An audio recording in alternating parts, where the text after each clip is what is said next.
A pós-graduação, ela veio nos mostrar que existe um leque muito maior, um universo muito grande de possibilidades para se trabalhar a tecnologia dentro da educação. Né? E aí, ao longo do curso, o que eu venho percebendo? Que nesse processo de alfabetização tecnológica, eu ainda estou engateando. Né? Eu ainda estou no começo, há muita coisa ainda a se descobrir.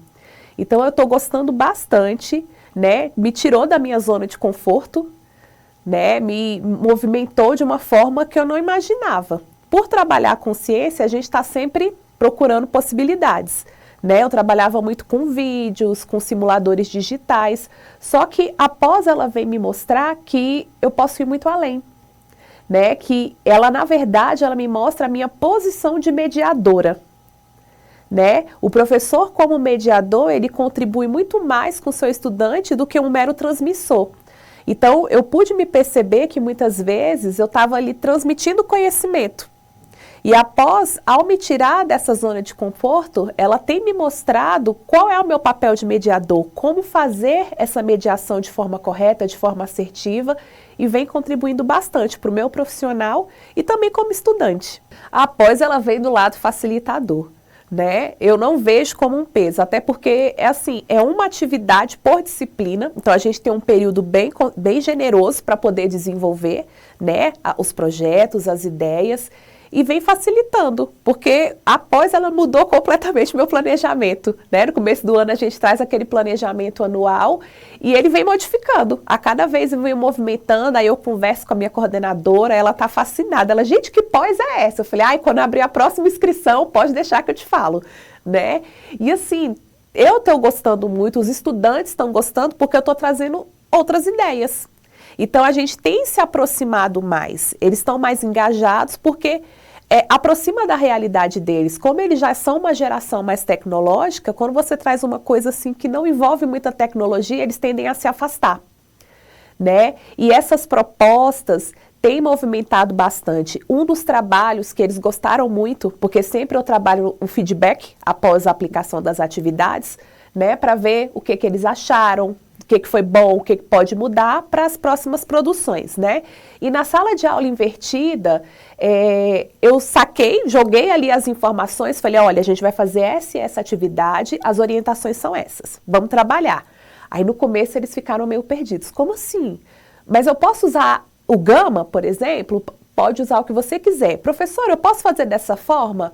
Pode, você acha essa forma? Então, assim, um dos pontos que eles levantaram como muito positivo foi esse protagonismo, essa liberdade de trabalhar com aquilo que eles conhecem. E os produtos que eles trouxeram foram muito bons. Né? Então, eles se sentiram mais à vontade, eles se sentiram mais donos de si. E aí, ao final do processo, a gente foi levantando algumas questões que eles mostraram como dificuldades. Né? Professora, a informação veio prontinha ali no ChatGPT. E aí eu fui fazendo provocações, né? Qual informação que eu iria perguntá-los que necessariamente eles precisavam pesquisar? Porque o chat, ele traz tudo muito bonito, muito organizado, né? Mas eu fui procurando, a partir das temáticas escolhidas, fazer questionamentos que estavam intrínsecos ali na pesquisa, mas que não estavam de forma muito clara. E aí foi o grande desafio que eles apontaram, né? Eles precisavam pesquisar mais, não era simplesmente jogar a informação, ver tudo pronto, jogar ali num programa que ia montar a apresentação. Não, eles precisavam investigar, eles precisavam ver a veracidade daquela informação. Então, eles mostraram que esse ponto foi um ponto de desafio e que eles vêm avançando ao longo do tempo. Essas duas últimas disciplinas, ela mexeu muito comigo. Né, o professor Rovadowski ali com as edições de áudio era algo que eu nunca tinha feito. E aí eu joguei essa bomba, vamos assim dizer, na mão dos estudantes e eles deram um show. Né? E aí no final eu fui juntando, fui editando, fui mexendo. E a próxima, que é a gamificação, né, a proposta que o Vitor trouxe, né, que desmistificou totalmente a minha ideia de gamificação, como a maioria das pessoas, né, relaciona aos jogos, mas não só aos jogos virtuais, aos jogos tradicionais e outras possibilidades. E a gamificação, ela vai muito além, né? Então eu preparei algo bem legal, a gente retorna na próxima semana Então o desafio vai ser grande, né? E eu já deixei antes falando, olha, quando voltar a gente vai ter um desafio que vai envolver a turma inteira e vai ser uma competição entre as turmas. Então eles já foram bem empolgados para essa nova proposta. Nessa, se não me engano, foi na disciplina de metodologia ativa, né, que foi o Design Thinking que eu utilizei. Nós estávamos trabalhando no 8º ano, a gente estava trabalhando ali os movimentos da Terra, né, envolvendo as consequências desse movimento para o nosso dia a dia. Então, a produção de eclipses, a produção de sombras, penumbras na Terra, no Sol e na Lua. E eu pensei, né, ali junto com os meus colegas da área, a gente criar uma noite de astronomia, de uma observação prática, né? Mas eu falei, poxa, só vir e observar vai ficar muito raso. O que a gente pode ir além? Então, eu comecei em sala fazendo alguns questionamentos, algumas provocações, de como a gente poderia simular esses movimentos, a consequência desses movimentos. E aí, eu coloquei como obrigatoriedade usar uma solução tecnológica, usando ali o material de Lego, que a gente tem disponível na sala Maker da escola.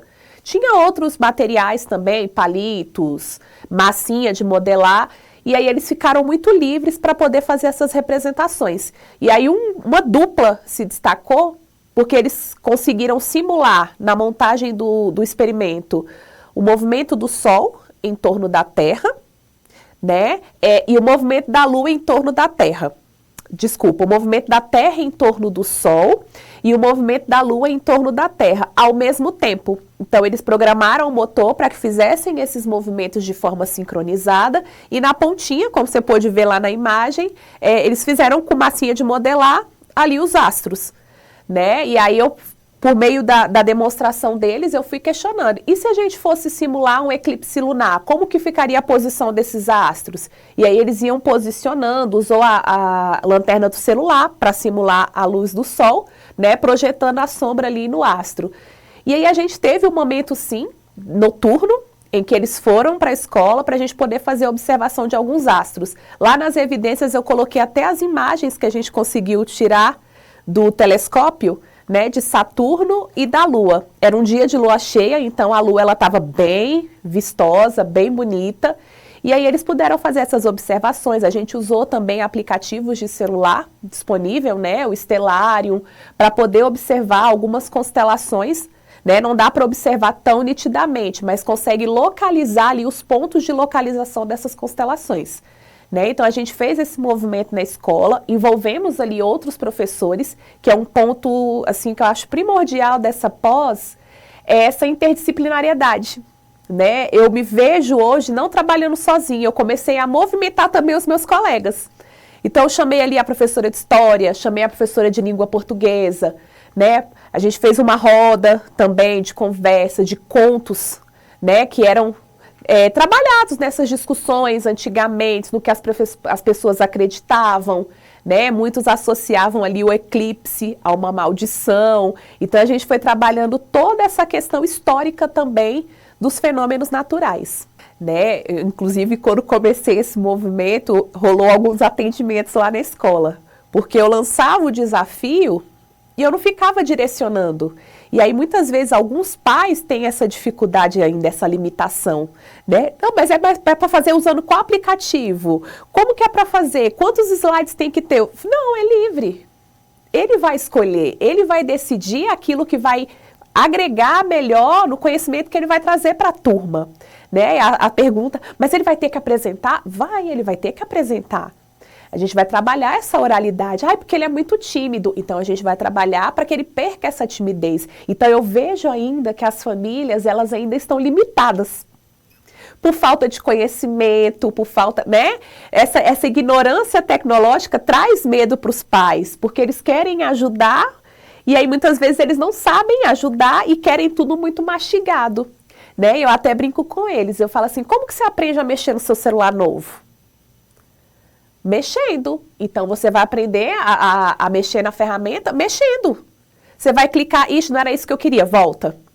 Vou mexer, mexendo. Você descobre um aplicativo, você aprendeu a mexer no Instagram, fuçando. Então, a gente vai fuçar nessas ferramentas para poder aprender. E aí, nos 2 primeiros trabalhos, nas 2 primeiras aplicações, o povo ficou um pouco perturbado. Já nessas últimas, né, principalmente a de áudio, chegou um menino com equipamento super moderno. Eu falei, gente, o que é isso? Ah, é porque meu pai me prestou.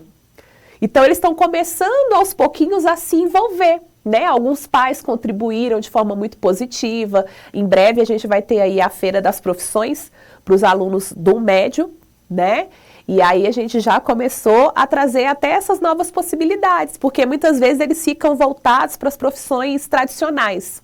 Advocacia, medicina veterinária, e aí a gente vai começar a trazer essas novas possibilidades. É um editor de vídeo, é um editor de áudio, é um youtuber. Então a gente está trazendo essas novas possibilidades também para eles. A pós-graduação, ela tem movido muito minha forma de pensar, né? Eu sempre me vi como mediadora do conhecimento, mas me perdia de como fazer essa mediação. Então, a pós-graduação oferecida pelo Sebrae, ela vem me mostrando esse caminho. Como mediar de forma mais assertiva, como auxiliar o meu aluno, né? Mostrar para ele essa forma diferente de pensar, de abrir essas possibilidades. Então, eu vejo como um grande desafio para mim como pessoa, porque além de eu aprender, eu tenho que aprender num ritmo muito rápido para poder repassar esse conhecimento o mais rápido possível, né? Ela tirou de mim, ela estourou essa bolha de achar muitas vezes que o conhecimento ele ficava retido a mim, né? Mas não, esse conhecimento ele vai se expandindo e como eu disse anteriormente, após ela me proporcionou essa visão mais interdisciplinar, né? De poder envolver os meus colegas e não trabalhar só dentro da caixinha da ciência da natureza. Então eu posso trabalhar assim, junto com história, junto com matemática, trazendo uma noção muito mais ampla para o meu estudante para que ele possa perceber que tudo está conectado. E a partir dessas conexões, ele pensar numa solução mais assertiva, né, numa proposta que vai atender melhor uma comunidade, quando ele vai fazer todo esse processo de empreendedorismo, que eu acredito que seja o grande ponto, né, da nossa pós-graduação.